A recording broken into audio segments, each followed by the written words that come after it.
القبض على ام مكه بتاعه الفسيخ في مدينه الانتاج الاعلامي. ايه اللي جرى وايه اللي حصل؟ حصل ان ام مكه تم القبض عليها دلوقتي، كانت بتصور احد البرامج في الانتاج في مدينه الانتاج الاعلامي مع قناه اسمها الشمس، وكانت مع الاعلاميه علا شوشه. ايه اللي حصل في البرنامج؟ اللي حصل ان في بعض اسئله طرحتها الاعلاميه علا شوشه على ام مكه، ولكن ام مكه رفضت ان هي تجاوب على الاسئله دي بناء عن كلام الاعلاميه علا شوشه. قالت ان الاسئله دي ام مكه حست ان الاسئله دي هتدينها.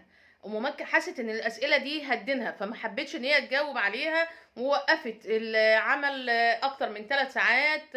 غير كده بس، لا مش كده بس، ده بدات تتطاول بالالفاظ على القائمين في القناه من العمال للمنتجين لده، وبدات ان هي تتطاول بالكلام، وبدات ما تردش على الاجوبه، ومش عايزه ترد على الاجوبه، وعايزه تنسحب. ازاي دلوقتي انت هتنسحبي؟ انت جيتي البرنامج عشان تصوري وتطلعي نفسك ان انت ملكيش دعوه باللي بيحصل في موضوع مروه، او الاعلاميه كلمتك على موضوع مروه، انت هربتي من الاجابه. انت رايحه برنامج اعلامي في ظل مشاكلك، وفي ظل اللي اتقال عليكي في الفتره اللي فاتت بين البلوجر مروه.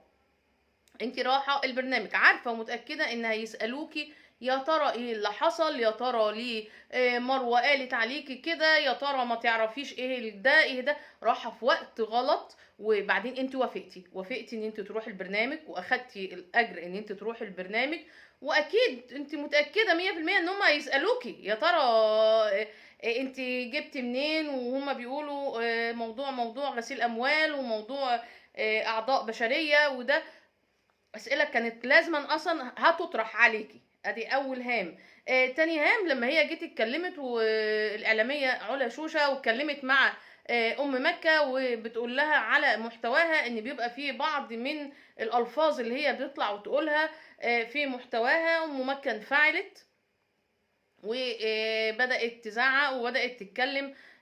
طبعا مش حابه ان هي تبان في برنامج اعلامي على قناه الشمس ان هي مدانه، مش عايزه تبين للناس ان في غلط عليها. طب ما كنتيش طلعتي نهائي، ما كنتيش وافقتي ان انت تطلعي البرنامج، كنتي التزمي الصمت زي بعض من اصدقائك التزموا الصمت وما حبوش ان هم يتكلموا دلوقتي. لكن انت طلعتي هللتي، بينتي نفسك على وسائل التواصل، طالعه دلوقتي رايحه برنامج وعايزه توصلي للناس ان انت لا ما عملتش كده، ما ده فلوسي، ده اللي حاجات كتير المفروض انت ما كنتيش عملتيها، ولكن انت عملتيها.